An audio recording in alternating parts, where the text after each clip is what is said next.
तो दोस्तों, आज हम एक्सप्लेन करने वाले हैं करुप्पू मूवी को, जिसे सूर्या सर की दमदार कमबैक फिल्म माना जा रहा है। यह एक जबरदस्त कमर्शियल और इमोशनल फिल्म है, इसलिए बिना समय बर्बाद किए वीडियो को लाइक कर दीजिए और चैनल को सब्सक्राइब जरूर कर लीजिए। तो चलिए शुरू करते हैं करुप्पू मूवी की कहानी। फिल्म की शुरुआत में हमें करुप्पू देव के बारे में बताया जाता है। पुराने समय में घने जंगलों के बीच करुप्पू देव की एक शक्तिशाली मूर्ति मौजूद होती थी। गांव वाले जब भी किसी बड़ी परेशानी में फंस जाते तब वे करुप्पू देव की पूजा करते थे। उनका एक खास रिचुअल भी होता था। गांव वाले मिर्च को पीसकर करुप्पू देव की मूर्ति पर चढ़ाते और उनसे दुआ मांगते। मान्यता थी कि जब भी कोई सच्चे दिल से पुकारता तब करुप्पू देव खुद उसकी मदद करने आते थे। यह परंपरा सदियों से चली आ रही थी। इसके बाद कहानी हमें प्रेजेंट टाइम में ले आती है। अब हमें दिखाया जाता है कि केरल से एक पिता अपनी बेटी को लेकर रात के समय चेन्नई पहुंचता है। उसकी बेटी की किडनी खराब होती है और इलाज के लिए वे लोग अपने साथ काफी कीमती सामान और सोना लेकर आए थे। रात काफी हो चुकी थी। ट्रेन स्टेशन पर रुकती है और दोनों सोचते हैं कि बाहर उन्हें कोई बस या गाड़ी मिल जाएगी। लेकिन जैसे ही वे स्टेशन से बाहर निकलते हैं,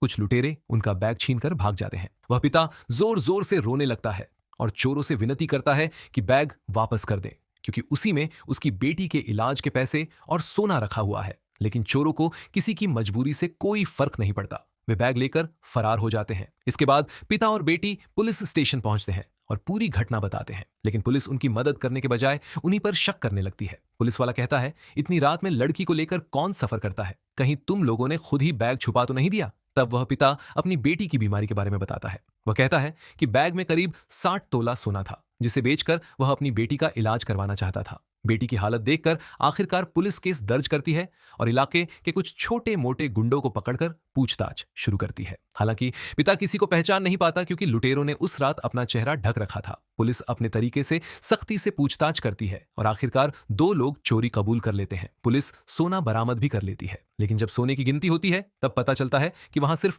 45 तोला सोना है, बाकी के 15 तोला गायब हैं। यह सुनकर पिता घबरा जाता है और पूछता है कि बाकी सोना कहां गया। लेकिन पुलिस उल्टा उसी पर भड़क जाती है। एक पुलिस वाला तो उसे थप्पड़ मारने की कोशिश करता है, लेकिन तभी उसकी बेटी बीच में आकर अपने पिता को बचा लेती है। वह रोते हुए कहती है कि यह सोना उनके लिए कितना जरूरी है। तब पुलिस उन्हें समझाती है कि चोर चोरी का सामान अपने पास नहीं रखते, उन्होंने जरूर कहीं बेच दिया होगा और बाकी सोना भी जल्द ढूंढ लिया जाएगा। इसके बाद जब पिता अपना सोना वापस लेने की कोशिश करता है तब पुलिस मना कर देती है। पुलिस कहती है, यह चोरी का सामान है, अगर हमने ऐसे ही तुम्हें दे दिया और बाद में कोर्ट में मामला उल्टा पड़ गया तो हमारी नौकरी चली जाएगी। तुम्हें यह सोना कोर्ट के जरिए ही वापस मिलेगा। पुलिस वाले बाबा से कहते हैं कि यह सोना अब कोर्ट में जमा होगा, बाद में जरूरी सबूत दिखाकर वह इसे वापस ले सकते हैं। लेकिन बाबा परेशान होकर बताते हैं कि उनके पास इतना समय नहीं है। उनकी बेटी की हालत दिन ब दिन खराब होती जा रही है और इलाज के लिए तुरंत पैसों की जरूरत है। वह हाथ जोड़कर पुलिस से विनती करते हैं कि अगर अभी सोना मिल जाए तो उनकी बहुत मदद हो जाएगी। तभी एक पुलिस वाला उन्हें सलाह देता है कि वे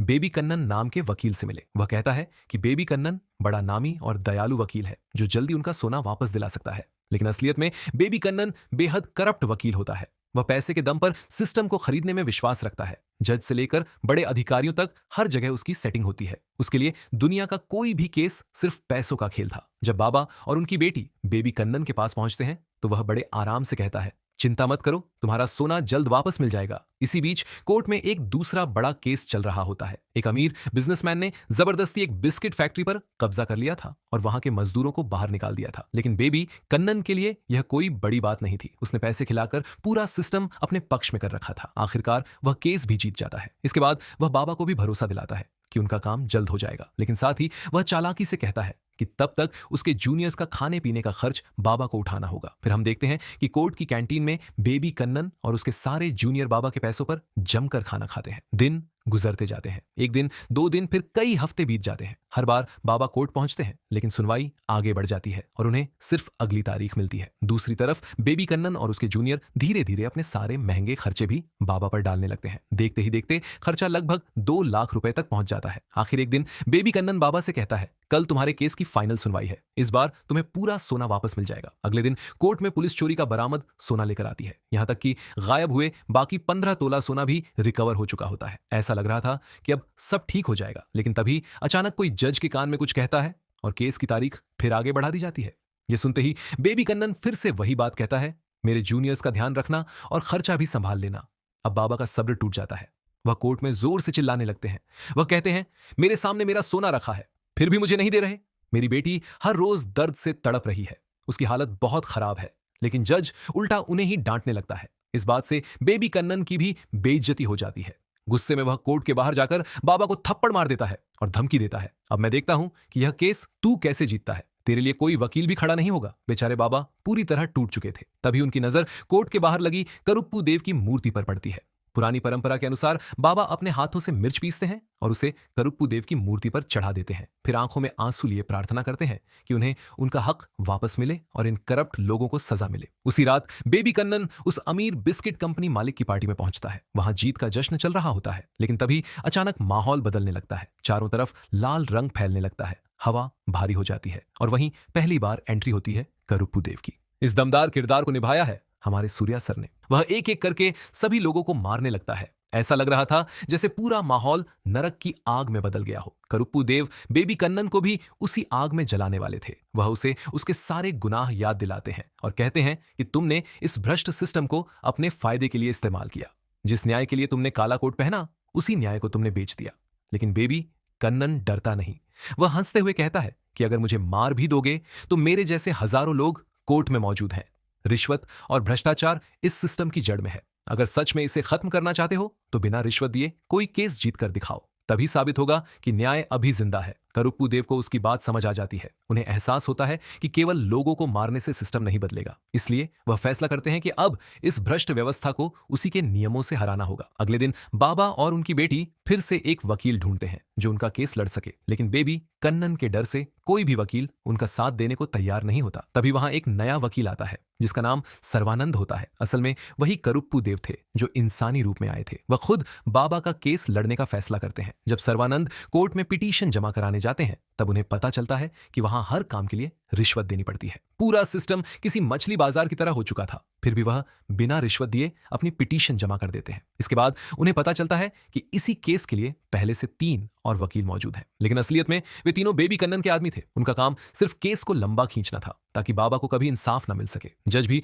भ्रष्ट लोगों के साथ मिला हुआ था, इसलिए वह कहता है कि एक केस में 4 वकील नहीं हो सकते, पहले आप लोग तय कीजिए कि केस कौन लड़ेगा। उसी दौरान कोर्ट के बाहर एक औरत मदद मांगने आती है। वह बताती है कि इलाके के MLA ने उसके साथ गलत हरकत की है। वह लंबे समय से न्याय चाहती थी, लेकिन दबाव और धमकियों की वजह से कुछ नहीं कर पाई। तभी बेबी कन्नन वहां पहुंचता है और उसे केस वापस लेने की धमकी देता है। उसके साथ रेड्डी नाम का आदमी भी होता है जो MLA का खास गुंडा था। वह खुलेआम कहता है कि अगर किसी वकील में हिम्मत है तो यह केस लड़कर दिखाए, लेकिन डर की वजह से कोई भी वकील आगे नहीं आता। ये सब करुप्पू देव दूर खड़े होकर देख रहे थे। फिलहाल उनका लक्ष्य बाबा का केस जीतना था, इसलिए वह शांत रहते हैं। फिर कहानी में प्रीति की एंट्री होती है जो एक ईमानदार वकील थी। वह बाबा और उनकी बेटी की मदद करना चाहती थी। जब उसे पता चलता है कि सर्वानंद यह केस लड़ रहे हैं तो वह उनका साथ देने का फैसला करती है। प्रीति सर्वानंद को उन तीनों नकली वकीलों के पास ले जाती है। पहले सर्वानंद उन्हें प्यार से समझाते हैं कि यह सोना बाबा का है और उन्हें केस छोड़ देना चाहिए, लेकिन जब वे नहीं मानते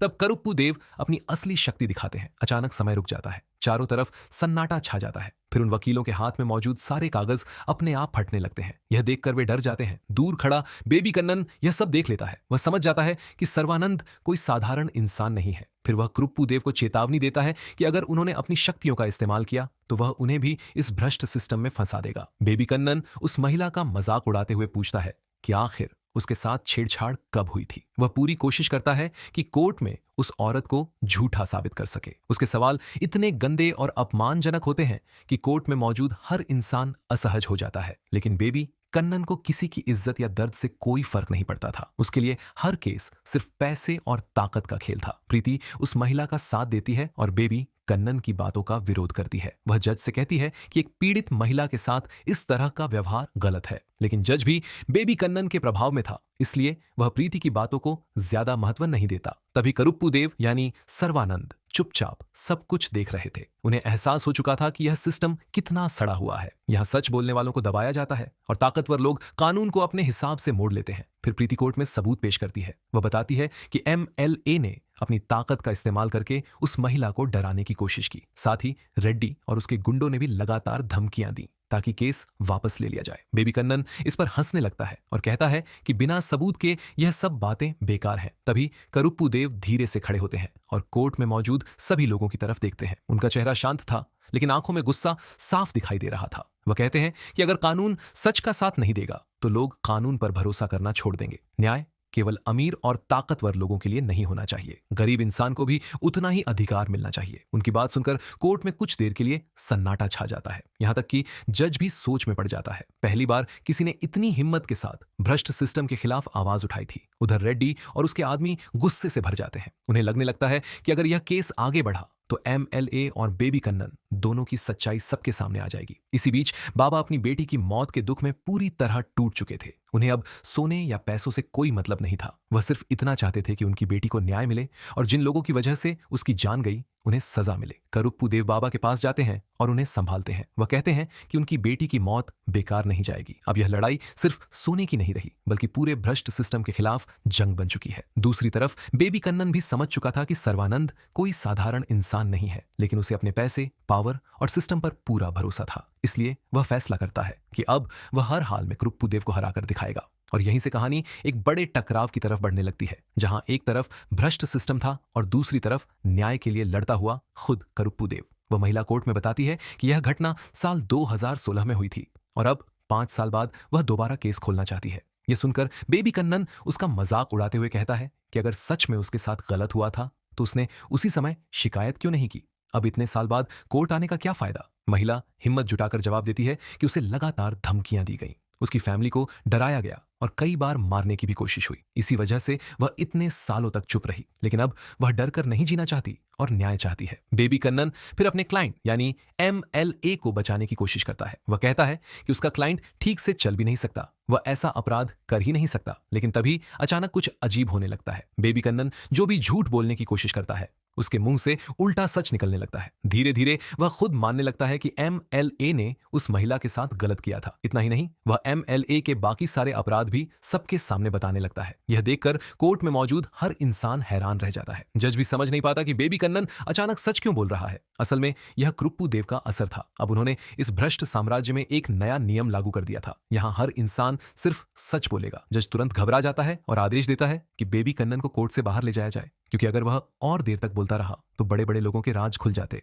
जब बेबी कन्नन कोर्ट के बाहर जाता है तब वह देखता है कि उसके बाकी वकील और साथी भी सच बोलने लगे हैं। कोई रिश्वत की बात कबूल कर रहा था तो कोई अपने अपराध स्वीकार कर रहा था। तभी करुप्पू देव उसके सामने आते हैं और कहते हैं कि तुमने कहा था यह तुम्हारा साम्राज्य है, लेकिन अब यहां करुप्पू का राज चलेगा। यहां हर इंसान सच बोलेगा और न्याय होगा। धीरे धीरे पूरे शहर में बदलाव आने लगता है। लोग एक दूसरे की मदद करने लगते हैं, अपराध कम होने लगते हैं, गुंडे हिंसा छोड़ देते हैं, दंगे करने वाले लोग पढ़ाई और काम में लग जाते हैं। हालात इतने बदल जाते हैं कि पुलिस स्टेशन खाली रहने लगते हैं और कोर्ट में केस आना लगभग बंद हो जाता है। पूरा शहर शांति की तरफ बढ़ने लगता है। लेकिन यह सब देखकर बेबी कन्नन गुस्से से पागल हो जाता है। उसे लगता है कि यह सब उस बाबा की वजह से हुआ जिसने करुप्पू देव की मूर्ति पर मिर्च चढ़ाकर प्रार्थना की थी। इसलिए वह अपने आदमियों को मूर्ति तोड़ने भेजता है, लेकिन वहां पहले से ही करुप्पू देव मौजूद होते हैं। वह उन सभी गुंडों को बुरी तरह पीटते हैं और भगा देते हैं। तब बेबी कन्नन एक और खतरनाक योजना बनाता है। वह सोचता है कि अगर कोर्ट को ही शहर के दूसरे हिस्से में शिफ्ट कर दिया जाए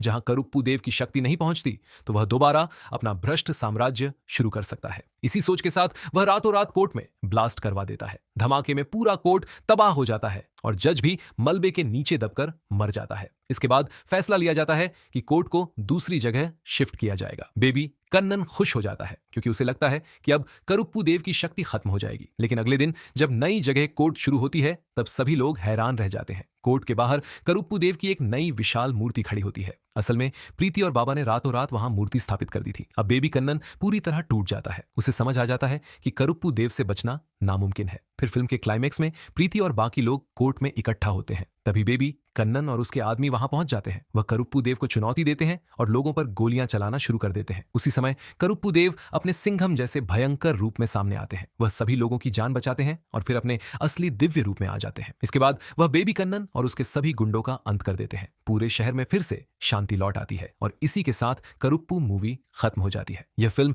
पूरी तरह एक मास कमर्शियल एंटरटेनर है जिसमें एक्शन, इमोशन और सामाजिक संदेश तीनों देखने को मिलते हैं। सूर्या सर की दमदार वापसी ने फिल्म को और भी शानदार बना दिया। इस फिल्म के कई एक्शन सीन्स को हमने एक्सप्लेन नहीं किया है, बस स्टोरी ही एक्सप्लेन किया है ताकि आप इस फिल्म को थिएटर में जाकर एंजॉय कर सके। यह फिल्म इतनी जबरदस्त है कि आप सूर्या सर के फैंटास्टिक वाले फैन बन जाओगे। यह फिल्म सूर्या सर की कमबैक फिल्म बन चुकी है।